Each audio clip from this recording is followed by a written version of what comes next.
All throughout the Snyder Cut movement, Zack Snyder would tease an awful lot. He would show shots and stuff like that, giving you a glimpse of what might have been. And that didn't stop after the Snyder Cut released. The Snyder Cut movement was proved to be successful, as HBO Max will show the film, and he got to finish it and do his reshoots and whatnot and all that stuff. And of course, to promote it, you've gotten a trailer, some teasers and whatnot. You did a really cool one recently. It's all about Batman, and you hear different voices in it. And one of them, I suspect, is Darkseid. And a scene where Superman pulls him up out of this pit, or perhaps I guess they're still standing on top of that stack from the nuclear power plant, or what have you. But anyway, now he's teased something else. Now these are the storyboards and pitches and ideas about what Justice League 2 and 3 would be about. And a bit of it confirms some things about what the film will be. I'm imagining if any of the reshoots might include some elements that was supposed to be in these films, perhaps because he figures he's not going to get a chance to do those. But look, if Snyder Cut performs very well for HBO Max and the desire for more is out there, and the people have been pushing this of these storyboards on Twitter saying, hey, make noise. You can make these movies happen.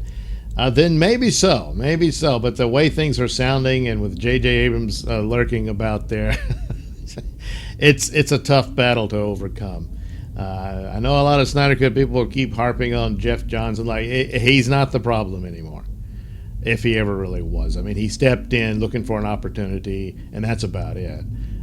He produces TV shows now. But JJ's not going to want to share his Superman with anyone else, and he's not going to want these other Supermen, which makes me think perhaps even the CW show, which is 2 episodes in, and it's really good. That he might see that as a problem.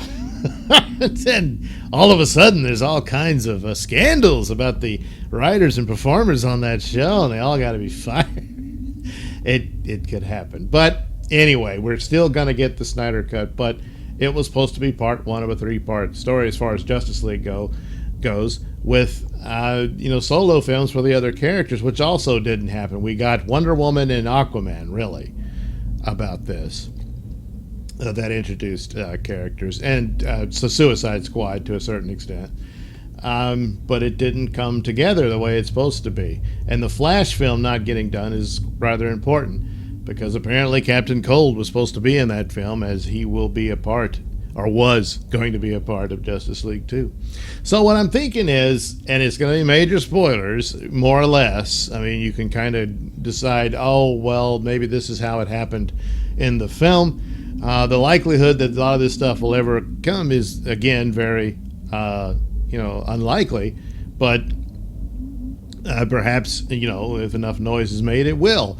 But so I think I'm going to talk about it in my podcast, Mr Nailsin Show, for this Saturday show, and do it like that. So here I'm just going to talk about the idea of it through the good help from Matt McClone's Cosmic Book News. So there's mean Superman from the nightmare scene in Batman vs. Superman. Hey, how'd that happen? Well, you get the story in the sequel. You're not going to necessarily get it in the Justice League film.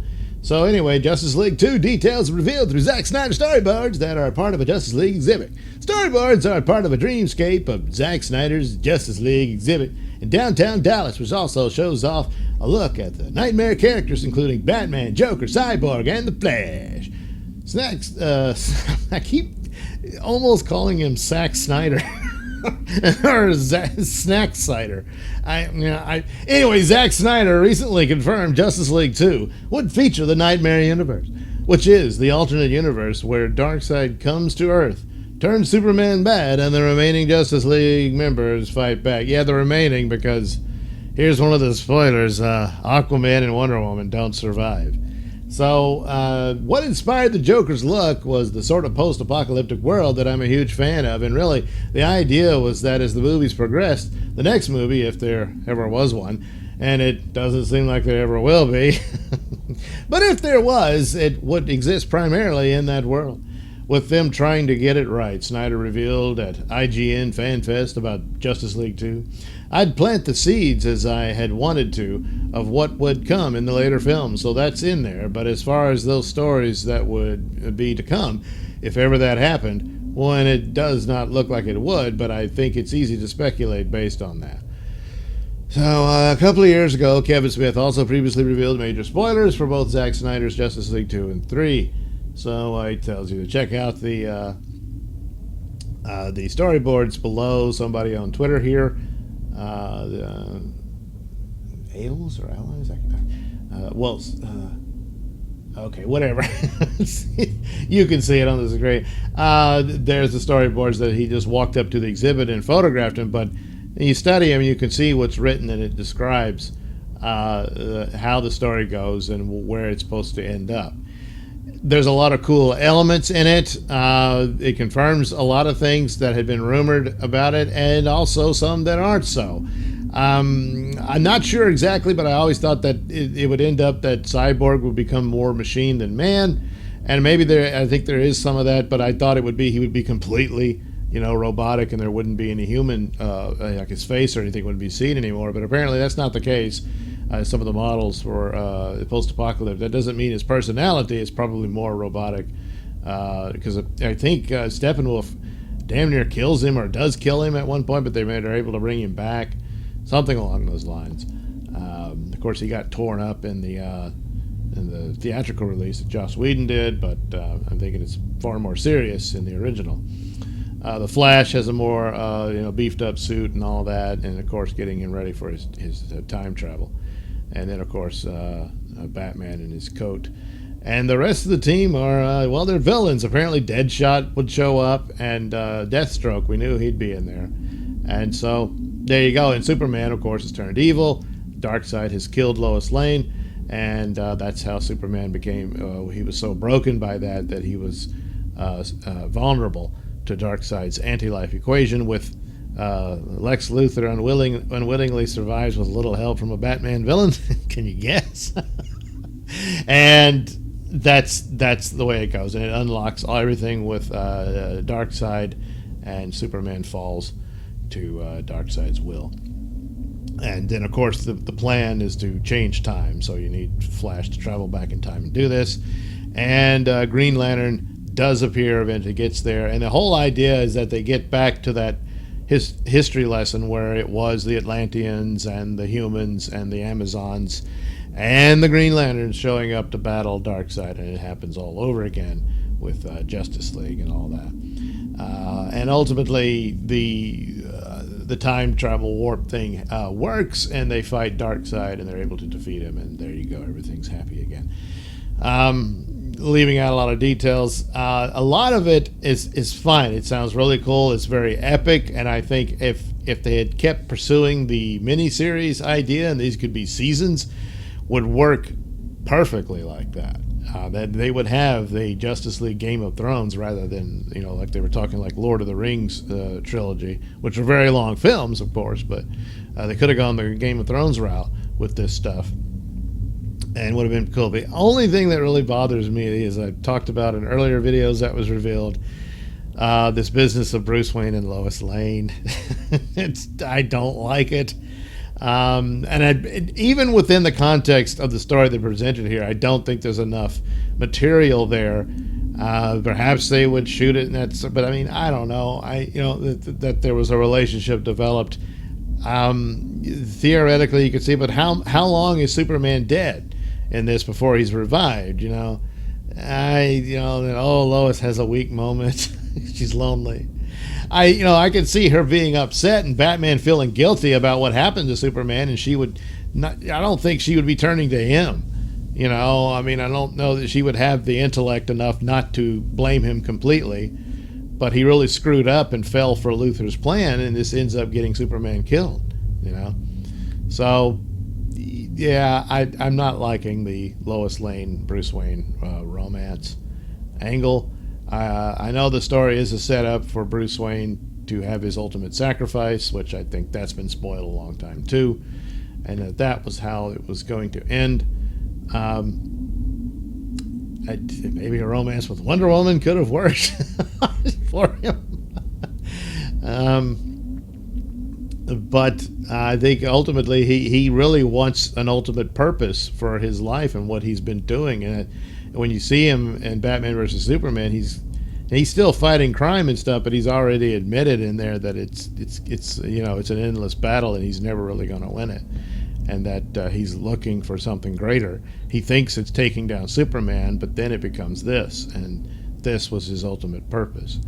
And so that, I can understand that being a conclusion for the story. But yeah, I don't think the love triangle with Batman and Lois Lane. There's been stories where Bruce Wayne and Lois Lane, had romantic feelings or whatnot, and alternate universe stuff, and hell, Lois is hooked up with Luthor a couple of times in alternate universes. But I just don't think there's enough there. Now, it's stretched out over a series if they really wanted to pursue this, but the setup isn't there. So there's a lot that the solo movies that they had planned didn't happen, so that these villains would make sense for you. You'd already been introduced to them, and it fits it up for it. But yeah, I don't know. I mean, they end up with a new Batman out of this because he has a son. And so, could that have been Robert Pattinson instead? Years in the future. I don't know. But I'm not a fan of the Lois Lane plot. But but that's not enough for me to say, oh, gee, I'm glad that's not going to happen. No, there's worse things. There's a lot of terrible ideas they had for Superman films that were just awful, which makes the ones we got look like masterpieces compared to some of the terrible ideas they had over the years. But this isn't so bad. I mean, I just think it's kind of stupid with the Lois Lane stuff. But he's looking for a motivation for Batman, and that's what they threw in there. Yeah, I don't think it's all that great. But the rest of it, pretty damn cool, Darkseid and all that. So, in some form of fashion, perhaps some rewrites here and there could make it fit better. And depending on what they do with the Flash film, it seems the Flash film is just used to be this magical mystery tour of DC. Whether it leads to anything or not, it just changes, casting of the stars, and they'll get their new Superman, God help us, and all that sort of stuff.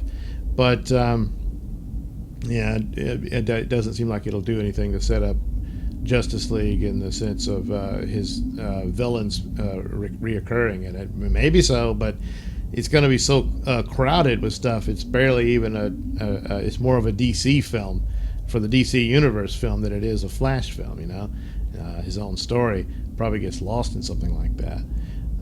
But so he never really got the film that he was supposed to have that would have introduced these characters and set them up for the second Justice League. So there it is. So anyway, put the article in the link description below. You can check it out as you want, and the links to the tweets with the images from the exhibit are there as well. It's Jim Lee's art in there too, so it's even though they're brief sketches, they're still it's pretty good. So there you go, Justice League 2 and 3, What Might Have Been.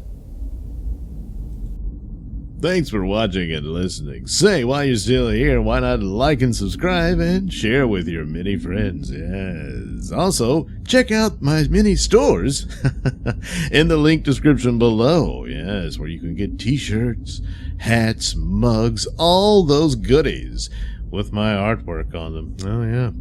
And head over to indieplanet.com and pick up a copy of my comic book, Night Night. Oh, yeah.